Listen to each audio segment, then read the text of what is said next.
In a world. Mate, hold up. We said we're done with the serious intros. Who said? Well, we did. I don't remember that. Well, I said it, and you're me, so, you know. Well, I don't care. In a world. Hey, I told you. We're keeping it light. You do it on your own then. Well, technically, I already am. So, anyway. Fuck yeah. Pure wild flight. Get it down ya. How good? Visit nzaerosports.com. I get to do the next one. Well, obviously, you moron. We both do. I was 19, broke, unemployed, and sold my girlfriend's canopy for drug money. So, I thought I better sew her a new one. What a sentence, and what a story. This describes the humble yet outrageous beginnings of NZ Aerosports, the home of Icarus canopies, in the words of our founder himself. From getting a paratrooper toy from his mom, watching parachutes at the DZ as a 6-year-old, jumping off the wharf with a parachute made from bed sheets, doing his first jump at 16, sewing his first canopy on a borrowed machine at 19, and starting to sell parachutes out of a garage in 1986, Paul Gyro Martin had an undying love for the sky. Our company started with one man with the wildest of spirits and a true blue sky dream, a renegade. In the time that Gyro created and ran the Icarus Canopies brand until he passed away in 2017, he pushed everything he had to its limits. We miss him, and we always will. Gyro is the next generation of NZ Aerosports. It honors our founder, of course, because it was the name we all knew him by, but Gyro the rebrand also marks the start of a new chapter, our next jump. Gyro is the space between sound and silence, art and science, chaos and calm. Gyro is a state of epic tranquility that transcends understanding. That moment, in the door, in freefall, mid-swoop, where nothing but the present exists. A perfect balance of euphoria and thrill. Gyro captures our passion for flying and our commitment to designing break-the-fucking-rules canopies that deliver pilots pure, wild flight. Coming straight from the cockpit, it's another episode of Lunatic Fringe with the fucking pilot.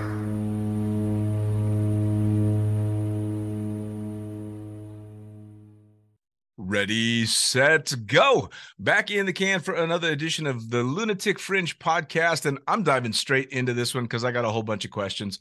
Who the fuck are you, and what do you do? Hey, g'day. My name's Jason Cooke, and I make helmets for skydivers. Jason Cooke, you are a tough man to nail down because you are busy. Well, yeah. And actually, I was talking to Cola today. She said, you've been trying to hustle me for a couple of years. Sorry. And actually, I've been listening to your podcast, mate, and you've had some heavy hitters coming on, and I don't think I was worthy. Oh, that's a bunch of crap. That's a bunch of crap. No, straight up, mate. Like some of the dudes that you've had hanging out on this podcast, like their stories are just off-tap inspirational. I go, fuck, I wish I could be them. And then you keep asking me, I'm like, oh, God, what am I going to contribute? Well, you know, the cool thing about it is we talked about it off podcast yesterday. We're both really big fans of the friends and the people that we know in the sport. And our way to contribute to the sport is to try and help our friends to get a little bit better and do a little bit more so I can be a bigger fan of these people that I'm watching do this amazing shit. Or live vicariously through our friends. That's what I like to hang on to their coattails, mate, and live their ride and journey and occasionally get a little crumb snippet that they feed you that keeps you more of a fanboy on their life, right?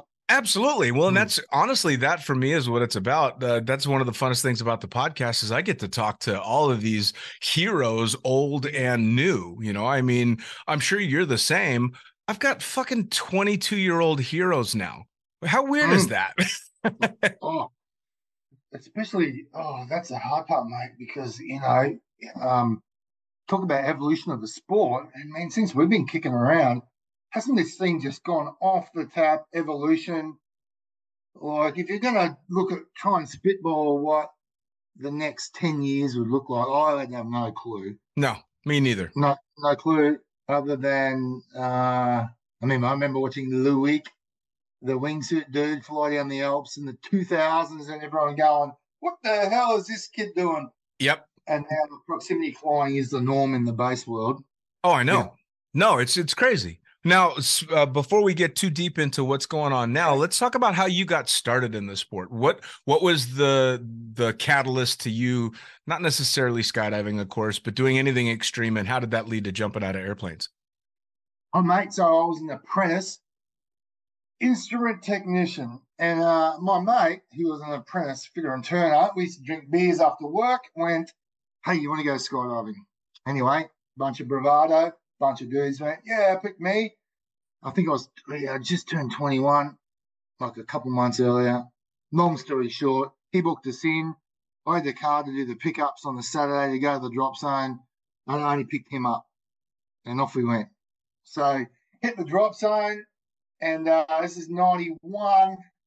There's just me, him, and another dude doing a static line course.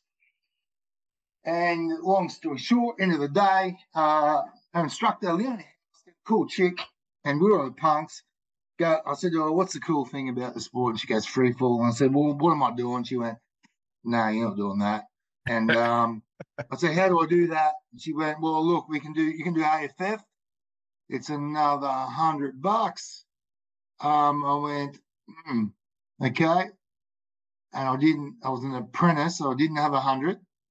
Anyway, the drop zone owner come and saw me. He said, if you want to do AFF, pay me next week.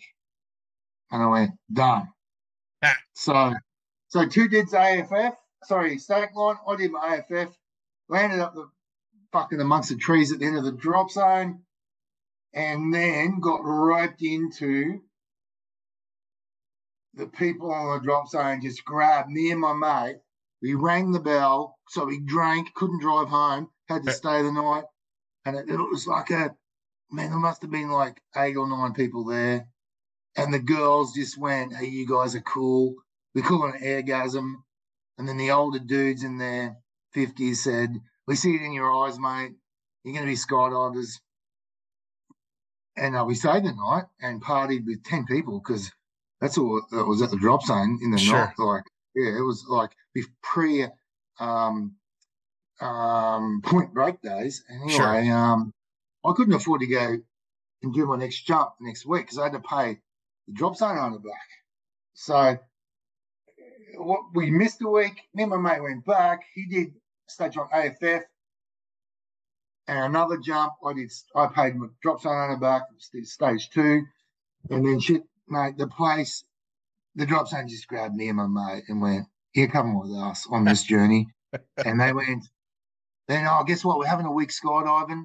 It's called a learning curve camp. You want to come finish off AFF? It's only like 3 weeks after that. I said, what do you mean we can have the whole place to ourselves for a week? And they went, yeah. So me and my buddy turned up. And the 3 of us finishing off AFF and 3 instructors. And we had a 182 in the drop zone to ourselves. We finished off the AFF, and these 2 women, female instructors of ours, dude, they grabbed us by the balls and went, you're coming on this ride, and fucking taught us some amazing shit and amazing times. Yeah, mate, those girls got the hooks into us early, and with the drop zone owner as well, and the rest is history. I started skydiving at Ramblers Parachute Centre at Toogoolawah, and big history of breeding amazing skydivers and having a lot of fun. Yeah, mate, I owe a lot to those people, the women. Well, it sounds to me like the DZO was a genius because he saw it in your eyes right then. I can lend this kid $100 and I got him for life. Yeah, mate, he did. Yeah, he did. And yeah, he's a cool Fonzie old Macca. Well, Oh, what a and then great time too to start skydiving, because if you're starting the pre-boom, the modern boom of skydiving, generally you already named it, is kind of marked by the pre and post Point Break days. sure, no, you're spot on. And like that movie come out, I think maybe the next year, 92, maybe 91. No, 92, I think. And then the place just erupted. Like I had enough jumps by then where I could actually start shooting outside camera. Nice. And then, of course, that place is filled up with tandems, and we had a Bonanza, twin Bonanza. It was our jump aircraft. Yeah, no shit. Nice. Mate, we had a twin Bonanza. We used to put 7 outside the aircraft. So 3 on the wing, 3 on the door, 2 off the tail, 1 inside. You know, like wing walk the aircraft as a young punk. And yeah, mate, I used to, 100 jumps, you can start shooting video. 200 jumps, you can start filming Thames AFF. So that was the go-to, Sure. and that paid for the fun. It's Yeah. it's crazy because you talk about being able to, especially on an aircraft like a Bonanza, wing walking and climbing like a jungle gym all over this thing. And I'm sure you do the same thing. I look back and I can't believe people let us do the shit that we did. Oh, dude, like I remember the drop zone owner used to fly the twin Bonanza a bit, and he was white knuckle airlines. He'd be able to get off the fucking wing, he'd be tapping on the window, waving at him. Be like, go, go, and the plane would be, we'd be buffing and shaking. And the best was the rear float position. And I did see a dude actually shuffle all the way back onto the tail and sit on the tail once. And yeah, man, that was a jump plane. And I'll tell you, so no door. I remember doing one of my AFF jumps. Oh, and we had Cap 3 AADs on our main. So pin pullers on the main. And it was our student gear. Anyway, of course, you get up over, 4,000 feet and then pull the pin to arm them. Anyway, this thing went da-da-da-da-da, boom, fired, pole chute into the dude behind me. Anyway, no door, like, fuck, okay, hold this. We pack the rig, okay, reset the AD, like, pull up through the thing, reset it. And they're looking at me going, are you cool? I'm like, oh, fuck, okay. Pull it again, it went da-da-da-da-da, fired again, hit the dude in the chest behind me. They were back on the floor of the plane, and they went, we're not resetting this thing. Anyway, actually, you probably know this guy, John Stewart, the owner of Guam, Yeah. Saipan. So he was the Kahuna coach in Australia. He was on the load.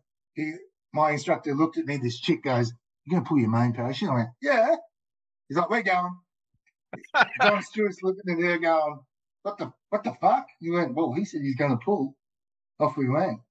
My stage 5 out of that Bonanza, which was, anyway. It's funny. It's stories like that are how they came up with all the rules that govern skydiving today.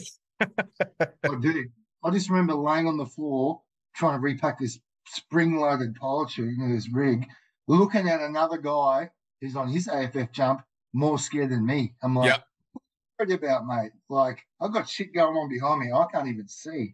Yep. So, yeah, mate, that was amazing times. Yeah,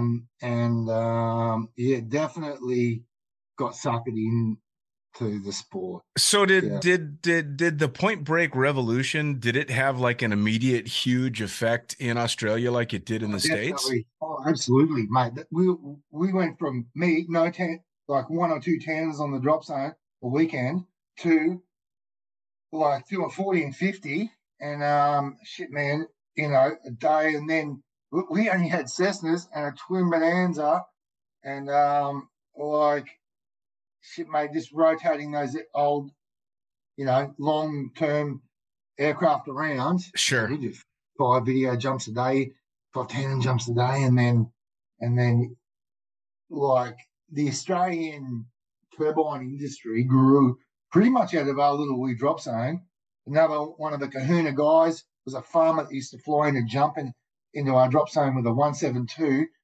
So he bought a 182 to have on the drop zone, and then bought another one and another one, had them all farmed out locally, 182s. And then he rang me up one day and he goes, hey, Cookie, I'm actually buying a caravan and I'm going to fly it from America to Australia. My caravan, what the hell's like Are we living in that thing? He goes, no, it's a jump plane. And can you, I was at the Nationals, he goes, can you put an announcement over that Tagulla's going to have a caravan? And I'm like, don't, look, mate, don't bullshit me here. Are we serious? He goes, yeah. I'm flying that thing over with another dude, Miles Elstring, his name was. Yeah, it's on. It's like, and then he became the caravan guy. One caravan, two caravan, 3, 4, 5, mate. He had caravans coming out his ass, but all pawned out around Australia off the back of learning about 182s in Australia or locally. Sure. But yeah, that was the beginning of the Point Break revolution. And then once he was the mastermind of the aircraft, making sure maintenance was taken care of, which he was amazing at. Everyone jumped on board those aircraft, and he could rotate his planes in and out of your drop zone. Sure. And came with a premium, but shit, man, he provided good planes around the country. Well, Yeah. and I mean, if there's one thing that we know, skydivers are willing to pay a premium to get the good stuff. I mean, just look at modern equipment and modern jump aircraft.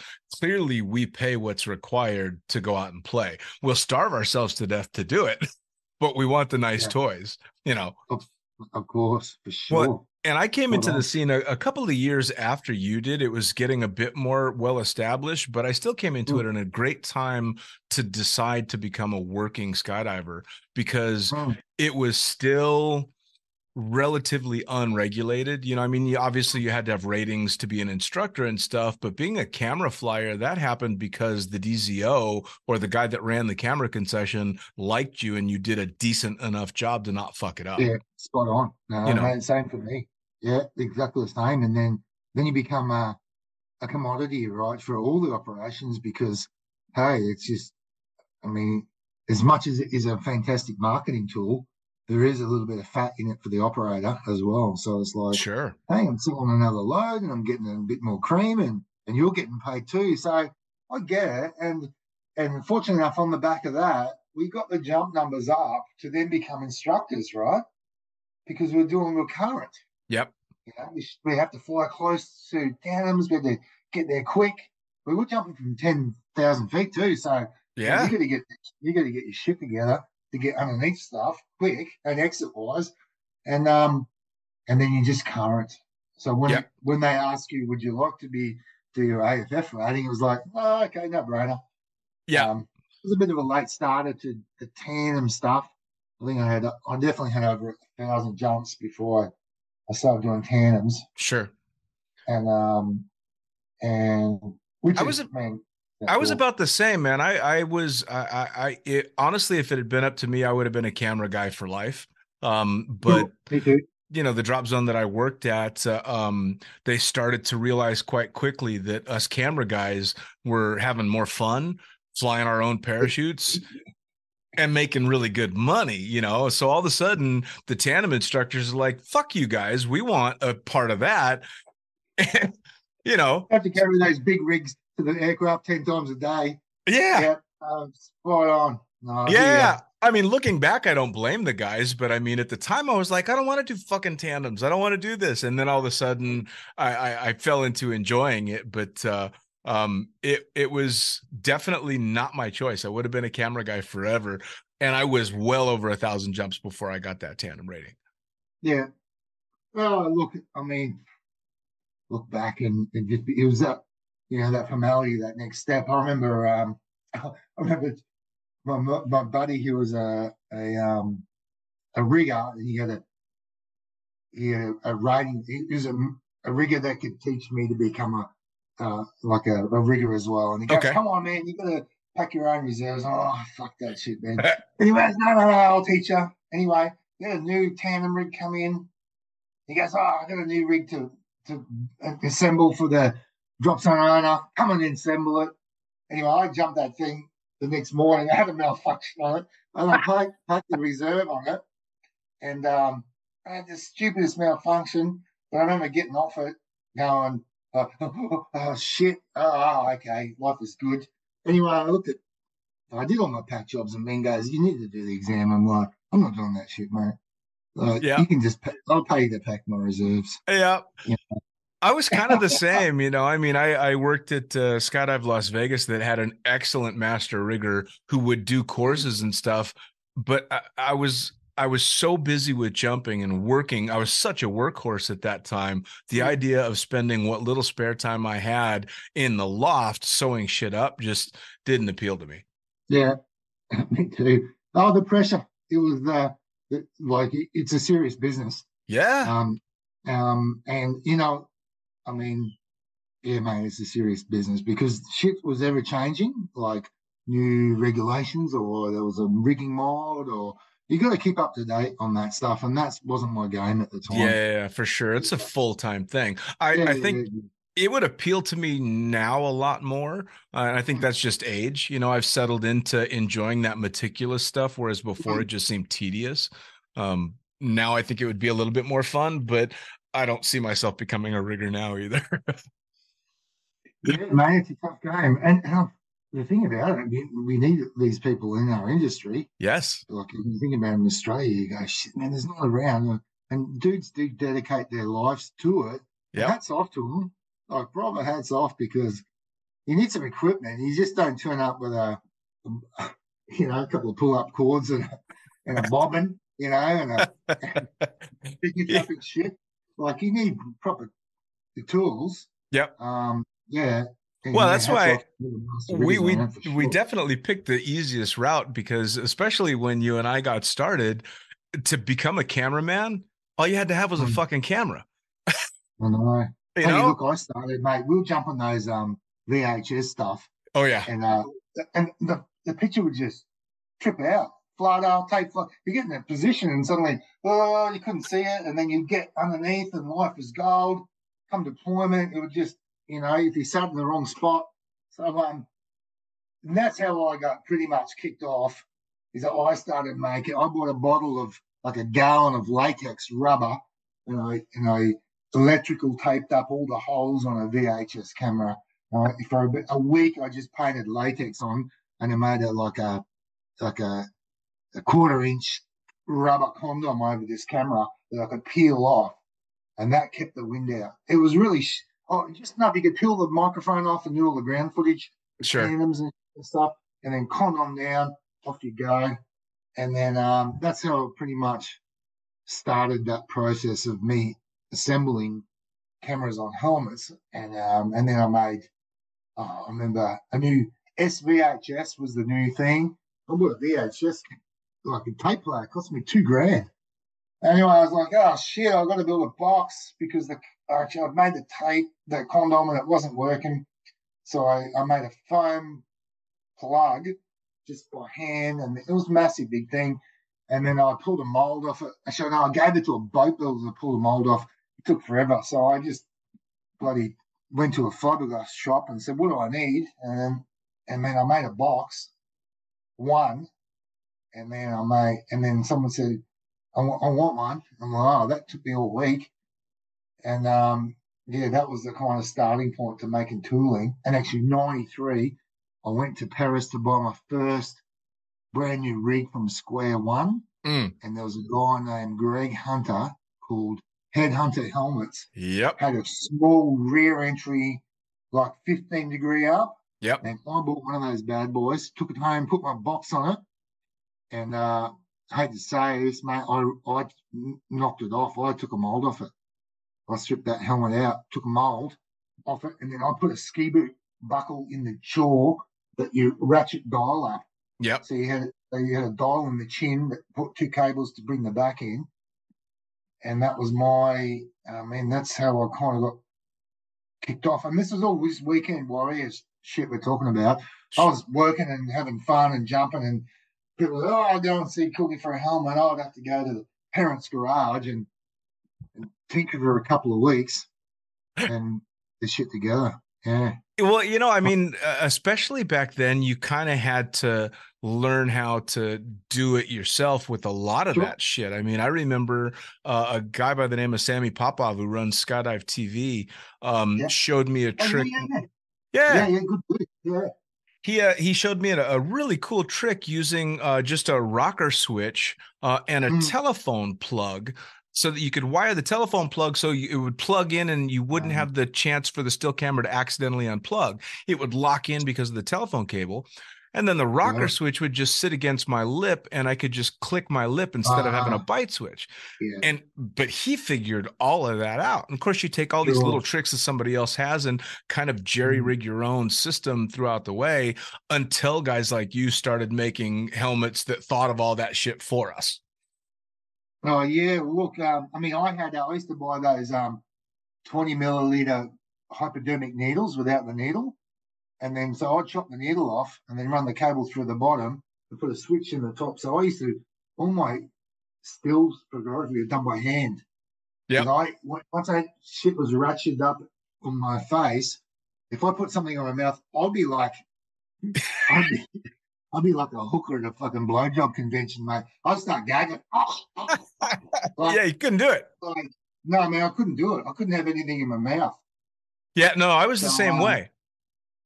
I was exactly. I had to have it in my hand. So I'd be threading cables up my jumpsuit, little plug it in. Yeah, well, that's vomiting. I got into the first time I was shooting video, that was still going on. You still had your still switch in your hand. And the first helmet I ever jumped was actually a loaned helmet by a guy named Kevin Love. Loaned me his Headhunter helmet to shoot video of him and some other people, and that's the first time I'd ever put a camera helmet on. And it was one of those old Headhunter helmets, and it was awesome for what it was. Mate, the best thing was it was 15 degrees up, so you could get right underneath a tandem and not have to crank your neck up. Yep. You could kind of sit up like chest high and just and the thing would be perfect, right? I loved it. Even for doing 4-way videos and that kind of stuff, it was a good bit of gear. Just the weight. And so Richard Stewart, does that name ring a bell? So Richard Stewart filmed Skysurf. Actually, he filmed Paris Air Moves back in the day. He was a 4-way camera guy that was nearly on that Paris auto crash. Oh, he was actually off the load that day. But let me think of the name of the Skysurf guy. Tom, no, the Paris guy, Smith. Rob. You're talking Rob Harris? Yeah. Look, Rob Harris. So anyway, so this Aussie guy switched over from filming belly guys to filming Skysurf. Anyway, he ended up coming back to Australia with a mega helmet with all this multiple like camera gear, just like Norman Cairns and all, man, all the kahuna dudes were like, holy shit, he would wear that shit on every jump, Norman Cairns or whatever. Like, dude, you got 10 kilos on your head and now you were doing a shooting video and doing the instruction stuff too, but you chased the competition stuff for a while as well, yeah? I did, yeah. So those couple of chicks who from the drop zone got me and my buddy started. We went to our first nationals, 100 jumps or something like that, 130 jumps. So we did 4-way with those girls. Man, those chicks were so cool. Like they used to build biplanes after every 4-way and land them. These girls, like serious. Awesome. I'd run for the clouds, mate. Like seriously. Actually, word of a lie, I landed a biplane on my 13th jump in student gear. Yeah. So I finished my student status, 10 jumps. Drops on owner puts me up with a crew legend in Australia to get my jumps up to get my A license. I do a 2-way with this dude. He doesn't wear goggles at all. He's a slip of a man. He probably weighs about, 120 pounds wringing wet, and flies in a style tuck to keep up with me. Anyway, I open to my 300 square foot main parachute. Right. And I hear this, clear your ears. Anyway, Hobbsy comes over and I see his footprints on my parachute and he goes, break. Next minute he top-docked me and then debriefed the jump and then he goes, you want to land it? And I went, hell yeah, what do I do? This goes, hands up, let me steer. And he goes, when you want to flare, just yell out flare. He put me dead center in the P's which helped me with my accuracy for my A license. And he turns to me and he goes, "You want to do it again?" I'm like, "Fuck yeah."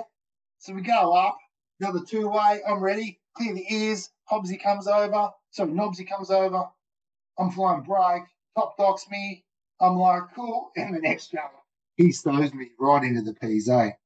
Like, but I got an extra couple of accuracy jumps, Sure. and my buddy, actually a local guy, Sarge, who's an actual Aussie, he's a gold medalist in crew. He's a legend in crew in Australia. He's shot slide film of these landings with me and my student gear landing in the P's, right? So I thought I was fucking king shit. Oh, I bet. But anyway, I'm digressing.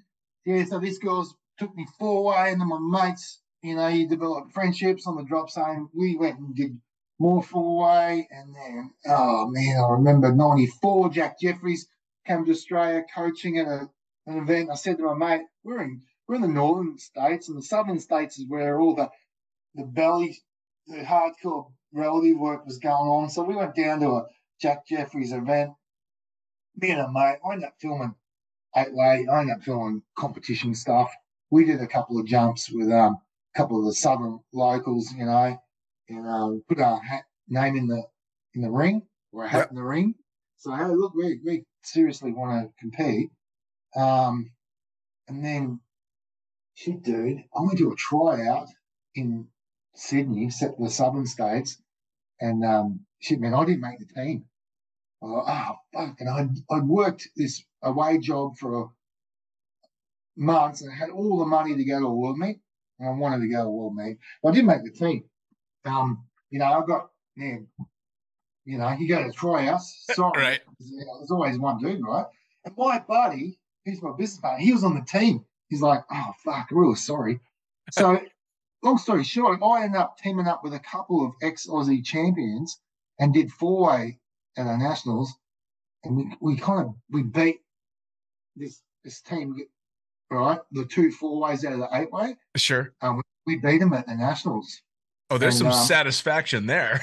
Sure. And there was some, the team was having a bit of angst at the time.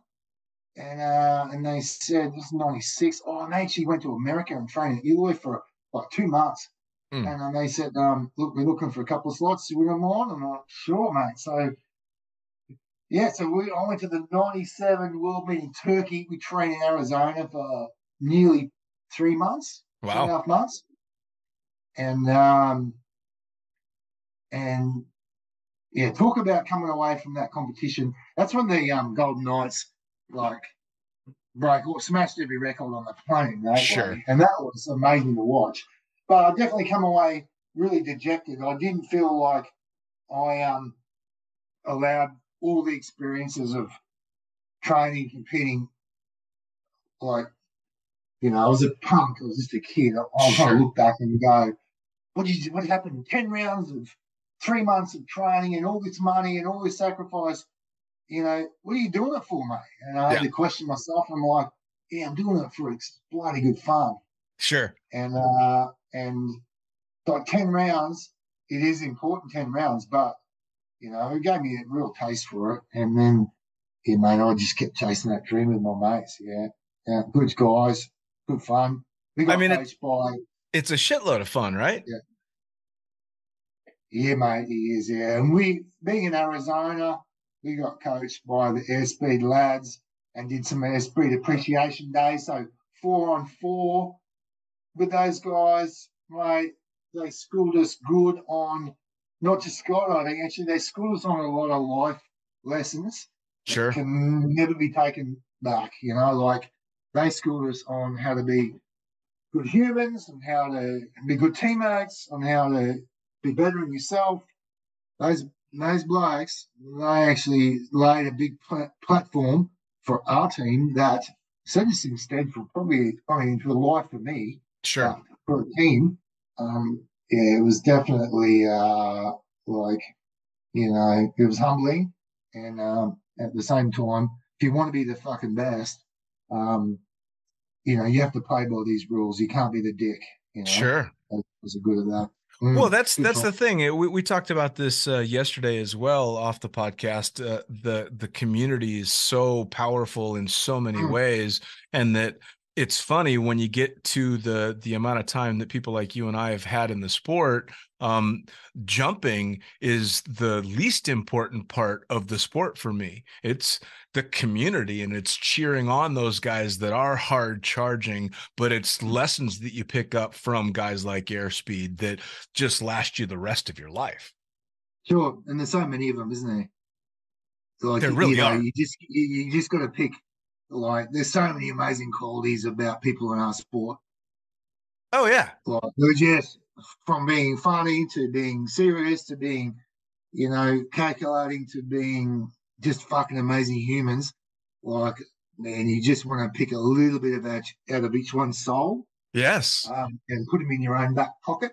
Yep. And when you're in sticky situations or whatever, you're facing a little bit of a crisis, there's going to be some personality that's going to rise above. You pull that dude's attitude out of your back pocket and put it into practice, Absolutely. I remember I was at Omar Al-Hijalan's birthday. This was oh yeah. I mean, it's the Omar, right? That man. Yeah. Oh, mate, he was at that world meet in Turkey in '97, just showing the world what was achievable. And yes. I went, oh my, like, what are we watching here, mate? Yeah. Yeah. It was inhuman. It's like it's all right. I mean, yeah, it was absolutely inhuman. I've never been more blown away by the flying that him and the Chronicles boys and the clowns did. And I remember sitting at his birthday, and if you know Omar, he's just the sweetest guy, and he's a very thoughtful, very caring person. But there's two people that are looking at him. There's the person that's the big fan who sees the way athletes are in other sports and how high and mighty they can be. And then there's skydiving, where this guy is a hero of mine, but he's also this huge sweetheart. And I asked him in the middle of his birthday party, I'm like, how the fuck are you this nice, man? How do you do it? Because it just blew me away that someone could be that inspiring and also that accessible. Yeah, and that's mate, if you talk about accessible, I remember going to Eloy after training there a lot and looking at like the Arsenal guys and and actually you can just flow actually not to select certain groups, but it flows on to everyone in that industry, or on the drop zone, is that at the end of the day, I would like to just go home.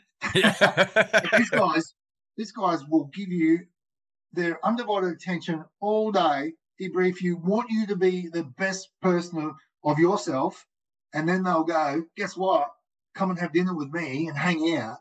Oh, by the way, we got mate turning up and this guy, and then I'm thinking, don't you guys ever sleep? Right. Like the community that we're blessed with really definitely know how to bring, and the list of those people just go on and on. Oh, it does. They know how to just bring people in. And then, and for me especially, then you get to let your personality shine. Yes. I reckon I was a different rooster prior to skydiving, and then you get a lot of self-confidence in being yourself. Yep. Because people allow you to be yourself unjudgmental. Yep. And then you go, Jesus Christ, aren't we fun? Aren't we? Everyone's just so cool. Oh, yeah. Well, the coolest thing, too, is you're right. You get to kind of become the person that you want to be for sure in the community. Yeah. And you're allowed the freedom to do all the stupid shit or the good shit, and know that the people that you're hanging with will tell you if you're being an idiot or will tell you. Yeah. And it's great because you not only get all this amazing advice, but you thicken up your skin, because skydivers are the first ones to tell you when you're being a prick. For sure, which is great. Oh yeah, definitely. And I'm going to throw one at you, a bit of a helmet related thing, is that we've got some really great coaching back in the day, and learnt the values of exceptional coaching and to connect with coaching, and not just from a engineering personal perspective, just general life perspective. So when it come time to building products, we kind of reached out to those people that went, "Hey, what do you want?" Because Right. they kind of know what they want. And also too, we had a debrief rapport that was like unbiased, wasn't taken personally, which is hard to do. Like getting constructive criticism and taking it on board can be hard, even if Sure. it's personality related, because Scottos will tell you straight, you know, you Yeah. need to pull your head out of your ass and stop thinking like that and think like this. Yep. So when it come time to build some helmety stuff, we enlisted, we reached out to those people to entrust to give us good feedback, Right. and then went away and tinkered and came back and kept showing them stuff and kept going. There's definitely a two-way thing going on between us and our peers in the sport. Sure. And that just helped us because it took a bunch of years. Like, yeah, we were working our rings off, and also too, it was a bit of straight up. I couldn't be a. My personality doesn't have me living on a drop zone, banging out of 2,000 jumps a year, trying to be a world champion. That is definitely not me. Right. But if I can build something that you envisage, and I'm going to put all those hours into making something that you're going to appreciate, that's what I'm actually quietly all about. Sure. Is tell us what you want. I'm going to make something. It might not be right, but we might start the path of, are we going to discover something that is correct, Sure. Well, and that's where you and I are similar in that both of us I was a good skydiver. I am a good skydiver, but I'm not an outstanding skydiver, especially not by today's standards. I'm just a drogue throwing, meat hauling camera guy that did a good job. But I tried to find ways to give back to the sport in more than I could just jumping. And you've done the same, though, with the helmets. I mean, I did it by writing for Blue Skies and doing stuff like this, but you did it by, again, adding something to the community through all the work that you did with the helmets, which is incredible. Oh, look, I mean, sometimes I go, sometimes it was a necessity. I needed shit to put on my head. Sure. Other times I go, wouldn't it be cool if you had one of them? And look, up until probably 2010, we weren't blazing trails. Sure. Like when you talk about Omar and Olav, Zipser and those guys and a bunch of other, just trailblazers like Louis flying down Mount. Like there are people that have blazed trails. Sure. Like Greg Hunter from Hunter Helmets, he was blazing the trail with that thing. And then you look at the Troy Widgery factory guy, he was blazing trails with that one. Sure. Basically we were coming along satisfying a need for people that wanted stuff. And I think it wasn't until we built a gas in 2008 off the back of lots of feedback. And they went, look, dude, we're breaking our noses by doing block 19. We need to have a hard visor. We need to have a thick visor. And that kind of stuff hadn't been done in our sport. Right. I think that was the time that it took a bunch of years and a shit ton of saving up to kind of blaze a trail for ourselves. Sure. And to build something that was a bit off spec than what everything else was getting around. At the same time, man, the wind tunnels were just kicking off, mate. They were spending hours in that Orlando tunnel coaching and training, and they wanted low jaw, see your mouth, big communication, smack me in the face, I'm not going to get hurt stuff. Right. So I think that's when we were blazing our own kind of trail in the helmet world. Sure. Just surely off the back of pure functionality. Give me the list. What do you want? Right. Can we make it? I think that, and with my, it's not just me, it's a bunch of us. I kind of looking, just purely listening to the market. We built, I think, 30 different types of camera boxes year after year. New camera comes out, new box. We're machining lens bodies. We're machining when the Schumacher quick release mount become unavailable. Shit, dude, we bought our first CNC off the back of trying to build a mount that was, less than a quarter of, less than 3/8 of an inch thick to put on helmets. Like when that clicking, I think it was Schumacher was the brand, become unavailable, mate. We need to make something, you know. But yeah, man, that's just a little bit of history. A couple of world meets in there. Um, up until 2003, I think we went to a bunch of world championships and with my business partner Jeremy, and I think 2003 we built a box for a Sony PC 107 camera, I think it was, or All right. 105, I think it was, and we set up a advert in Scholar Mag out of Deland. Yeah. And I got a buddy of mine who's a jumper to do the artwork. We got a credit card machine. We made 30 of these. We gave them to his missus, all boxed up. Okay, let's go to a world meet. And we came back, we sold out, had orders. And I said to my mate, Jeremy, I said, fuck, we've got a credit card machine and all this money in the bank, and we don't even actually have a business. we might get ourselves in trouble. So we basically used the money that we made off these boxes that we built, and then that actually paid for the company registration. Sure. And yeah, man, the rest is that was kind of the start. I mean, it's funny because I think back to all the equipment that I owned, and I started out with the old Hi8 cameras and then moved into the Mini DV, and I can track my evolution as a camera flyer with cameras, helmets, and boxes. And boxes. None of these kids that are jumping nowadays know what the hell we're talking about with a camera box to stop a tape from fluttering because they don't remember what a tape is, which is great. But so I'm linked up on a fantastic Facebook page that you may have heard of called the Beginner Skydiving Forum. I think I'm on there too. It's fantastic. They've got like 63,000 members.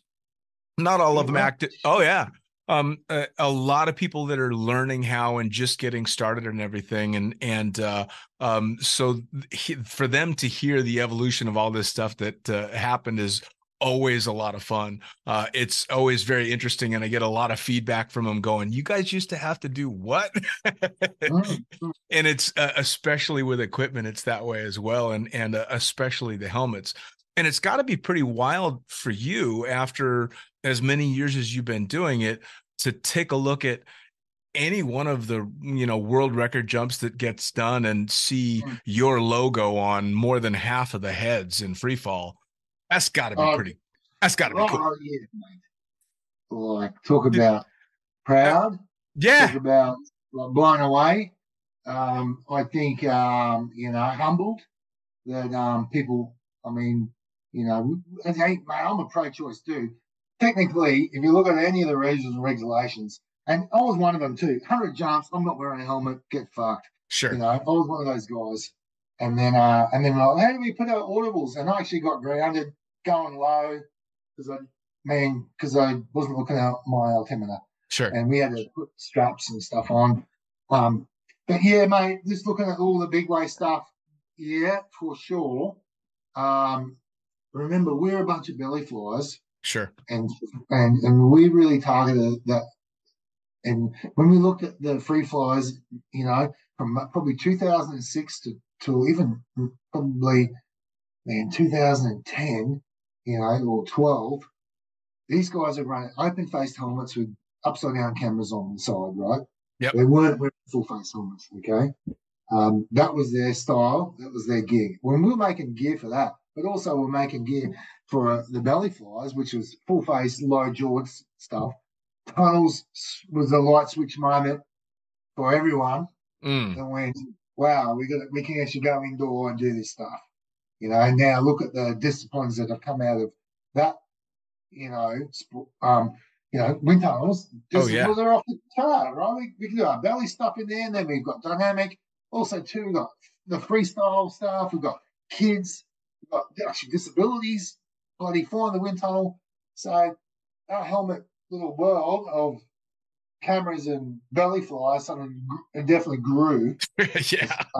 It definitely grew. And then the friggin' challenges, like now they're talking, the speed flyers want to do 600 kilometers an hour, and okay, that's a whole other need right there to build a product that can go. And we done some mods for some guys that, regularly go over 500. Sure. Probably to go 600, you're probably going to need a new helmet. You didn't 5 years ago. You probably do now. You probably need a new rig. Yeah. And you need a new neck brace to deflect some air, and then you need a new helmet to match all that aerodynamic profile. Same with indoor skydiving. They run at 100%. They fly at every angle. They can't have the visor move. They can't have the helmet move. There's definitely still challenges out there that we're facing the design. But I don't know what's next. I mean, shit. What do you reckon? Oh, God, I have no idea, man. I mean, if you'd have asked me 15 years ago, I wouldn't have seen any of this shit coming. I certainly didn't see the tunnel revolution coming because I started out as a tunnel rat in the Vegas tunnel wearing big baggy suits. Man. That was literally my first gig in the air. I was an instructor in that tunnel, I mean, with the big motocross Kimbo helmets, mate. Absolutely. I've got a couple 100 hours in that tunnel. Dude, summertime would have been horrendous, mate. We used to have to would have been sweating shit bags, I'll tell you what. We'd have to get out of the tunnel. We'd run across the alley and jump in the motel swimming pool that was right behind the tunnel, go back into the tunnel dripping wet and be dry like 30 seconds into a session. It was brutal. Yeah, man, that's pretty hardcore. That is for sure. Yeah, it was a great way to learn, though, and like anything, we didn't know how hardcore it was until you're looking back at it. Mate. I went in there a couple of years back, and I was like, "Wow, what? Okay, yeah, everyone's having fun. That's the main thing." Yep. Yeah. I mean, it's like I said, it's got to be wild to be able to see something that you guys collectively have worked so hard to put together, and on all these jumps and on all the drop zones, but even seeing kids in the wind tunnel that might never make a skydive or wearing Cookie helmets flying around in the wind tunnel. That's got to be cool. It is real cool. It is real cool. And mate, blessed is a word. Surprised, all those kinds of things. Actually at the back end, we are and have always been pretty heavily design orientated. There's a group of dudes that work tirelessly in R&D. Sure. And we're forever dreaming. And it's a man, there's 3 dudes that just spent time just purely dreaming shit up, making stuff. Like I'll show you. I run I'm the guy with the cool 3D printer. A couple of prototypes. Okay.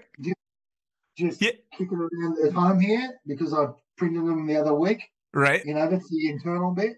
That's the impact stuff. Sure. And this is the external part. So the printer's running right at the moment. Yeah, they're running 24 hours a day, printing up prototypes. Amazing. Actually, we're going to the US in 6 weeks, purely for a try-on, like prototype try-on. Nice. Just because, man, you need access to people that know our products. Also flying regularly. Sure. We're selecting some key people that have some funny head shapes that is important to make sure we can get it helps to fit. Sure. And when we come in, and we have been flying around the country for the last 6 months. So we went to Arizona in October with prototypes to try on, and then we went to PIA with prototypes to try on, and then now we're coming back to the States just to try helmets on people. They're not kind of like finished products. We're just discovering. Sure. And it's a bit like building a bathroom. If you ever had to renovate a bathroom, it is a horrible job because it's a very tiny room that takes 6 different trades people to build, and it costs a shit ton of money, but it's all very small. Sure. And helmet stuff for us, now we're talking really tiny detail that actually make a really big difference. Sure. And this is the kind of shit that we're chasing at the minute. Sure. we feel that we haven't cracked the code by any means, and there's more fun to be had. And this is a very popular gyro saying, right? Yeah. More fun to be had just discovering shit. Absolutely. You know? Well, one of the coolest things and one of my favorite things about the sport is that it draws on knowledge from outside the sport through all these amazing people that have a similar goal, which when you boil it down is to go have fucking fun with their friends, right?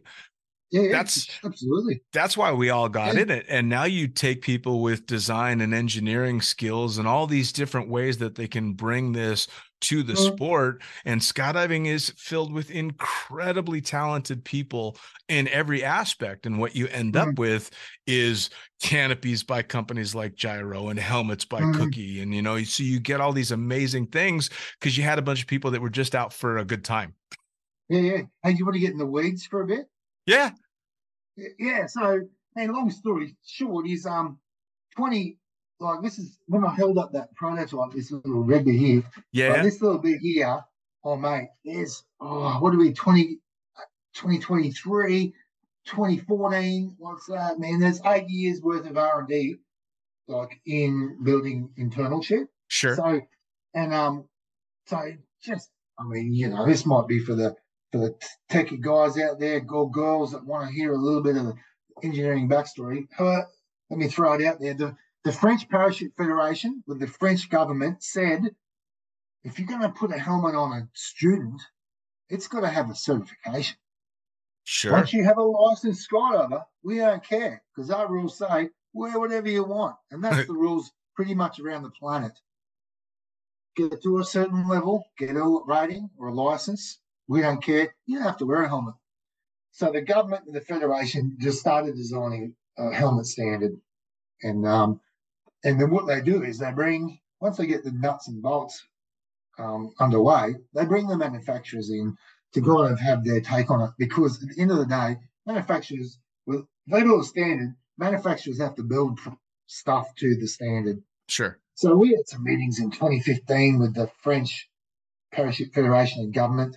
They're building revision standards for helmets. We knew nothing about them, but we'd actually started working on impact protection in 2013. And we're like, and we've done a bit of testing in New Zealand in a lab.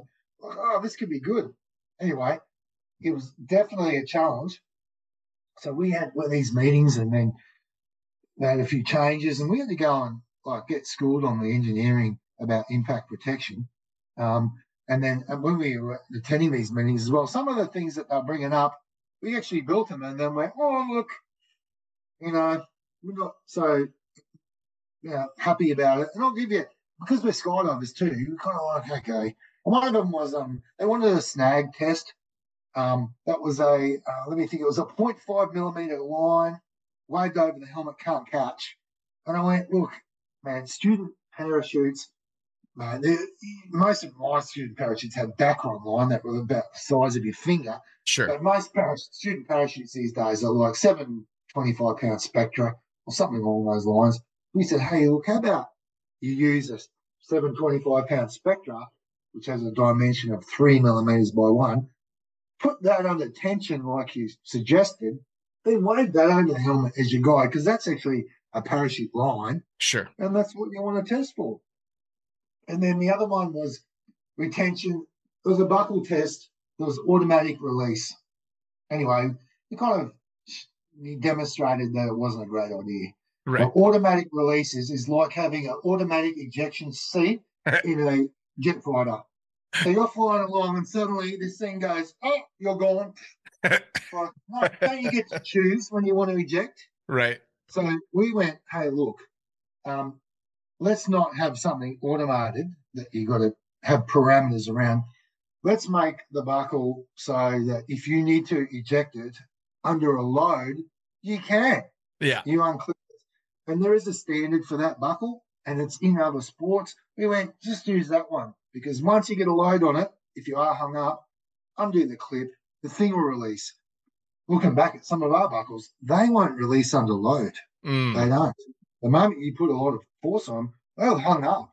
Sure. You can try and squeeze that little tab, or you're like, that thing's not coming undone. Right. So now all our buckles are all got that kind of load-rated buckle. You would know it. It's just there. Sure. Just what is what it is. So that's standard. And in the moment they ticked the box and the government went, yeah. They went, hey, have you built that helmet yet? We're like, oh, come on, mate. You just bloody released that thing a few weeks ago. Yeah, mate, we're building that. And then, so, however, the thing about helmet standards, the jury is still out on impact protection. Sure. Yep, the jury's still out. It's a bit like getting a Harley and putting no helmet on in Florida and riding down the street. You're happy.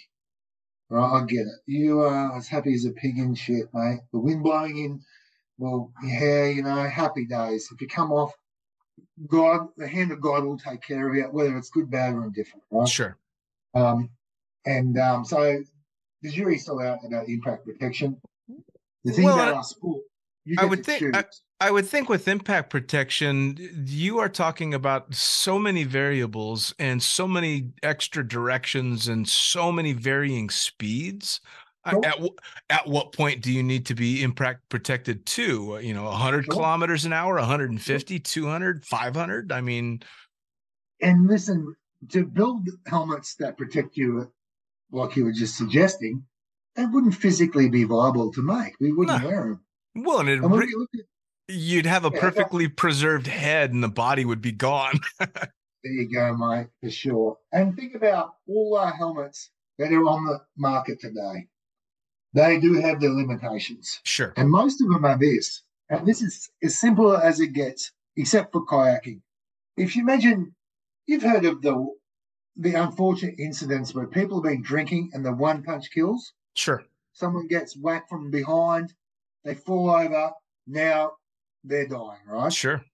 So most of the impact testing is, imagine if you're the average height of a person might be like 5'10", males and females included, so it's about 1.6 meters high in metric. Imagine standing up or being that tall and just falling over and hitting your head. That's the kind of impact force that the majority of helmets in the world are tested to. Sure. If you're standing up straight and fall over and bang your head, the helmet is to protect you for that level of impact. Exceed it, it's not going to help you. Sure. You're going to get a concussion. It's to save you from a traumatic brain injury. However, that all bets are off because you could hit your head in a way that you might have those kind of impact. So they're the kind of challenges for skydivers, and that's the kind of standard that's floating around. Right? Sure. Well, and I mean, we're in the business of trying to mitigate risks as much as possible, but you can only do so much. And if you're the type of person that has to play the numbers game with risks that much, chances are skydiving's not your sport. It's a risky sport. Sure. I can go and buy a VK75 and go and tear it up. Yes.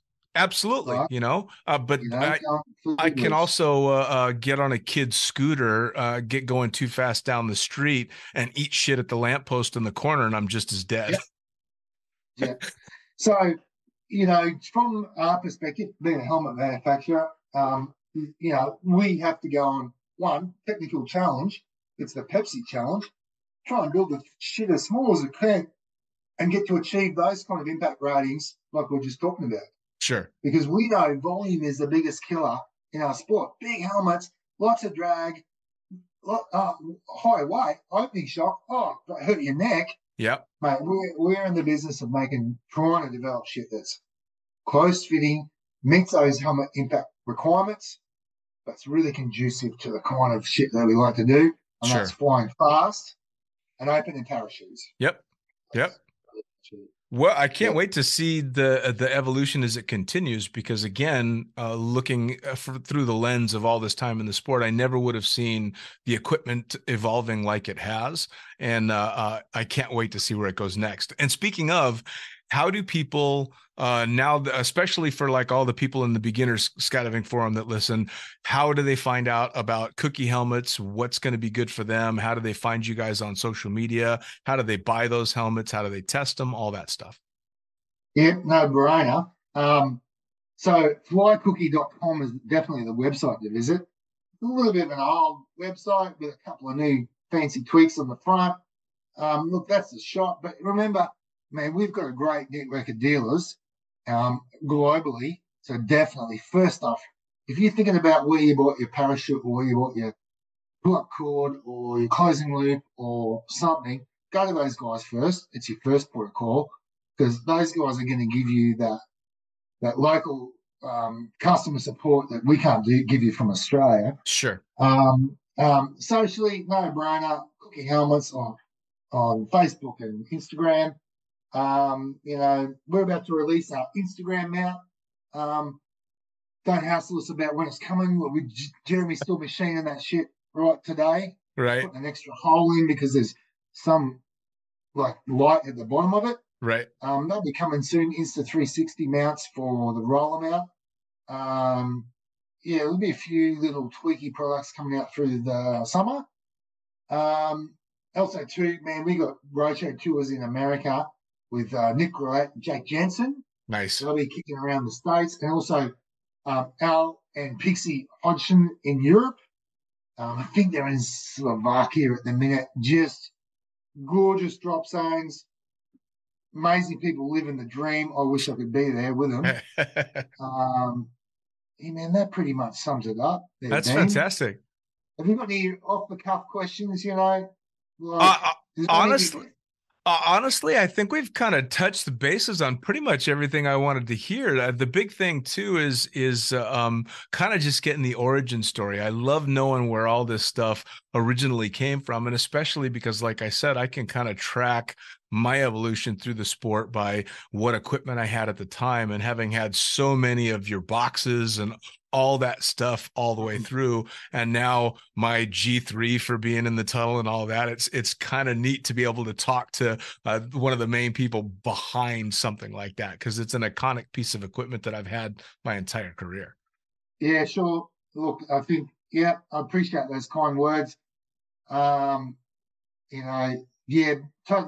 I mean, we were just the right place at the right time. Yeah, man. Listening to people way back then. We're still trying to get, creative. If you look back at all those amazing friends that we know within the sport, you talk about Omar and Olav, and you talk about, the belly flying airspeed dynasty, and then now we've got a whole tunnel dynasty kicking around. Those guys and people are inspiring. I met Boris, the ISG owner, boss, manufacturer the other month. Oh, dude, talk about an engineering scientist, that man. And without these people, the list goes on and on. Like from the gear equipment manufacturers, that are all just giving it some curry, dreaming up what will be next. I'll tell you one thing that I saw at PIA, if you want to throw this in or not, and that was from Paratech. Stefan from Paratech, German manufacturer, built a RDS system with a magnet that was just off the charts amazing. That thing was, everyone went, whoa, about time we saw something so revolutionary, incorporated a magnet and a quick lead. You pull the middle of the slider, boom, it's off, and then you pretty much can throw your slider at your lines and the magnets go, and it's back on again. Seriously. So, mate, that pretty much sums it up, mate. I'll tell you what, I know you've been chasing me for a couple of years, and I was talking to Cola today out of the blue about you and your effect that you've had in the skydiving world by presenting amazing podcasts to the masses. Man, let me give you some props for being a fucking cool legend, and definitely dragging people like my sorry ass to come and talk rubbish. I think it's rubbish about the odds and sods of skydiving. Well, I promise you nobody else thinks it's rubbish. And this is, like we discussed yesterday, this is where I get such a kick out of it, because this is me getting to have literally the biggest fucking bonfire chat on the planet, because one day I'm talking to Australia, the next day I'm talking to the States, the next day I'm somewhere in Europe, talking to these amazing people that have all been brought together by the same drive, which again is cool people and fun activities. And it's yeah, man, nice work. I love your work as I do with all the other lads too. Yeah, I appreciate yeah, that. sweet. And I tell you what, Jason, I thank you so much for taking the time. I know you just had to feed the kids and you've got them trying to be quiet in the background while we shoot the shit. So thank you so mate. much. Yeah. All right, happy days, mate. Hey, thanks again, Dean. Take care, eh? And You nice too. to finally meet you too. Yes, absolutely. You take care, Jason. All right, mate. See ya. Sit. Well, there you have it. Another episode of the Lunatic Fringe podcast brought to you as always by, well, wait, not as always, actually. Brought to you now by Gyro. Formerly known as NZ Aerosports, you'll head to gyro.com for their next level line of canopies. By Pussfoot, the Extreme Sports Collective. Head over to pussfoot.com to check it out.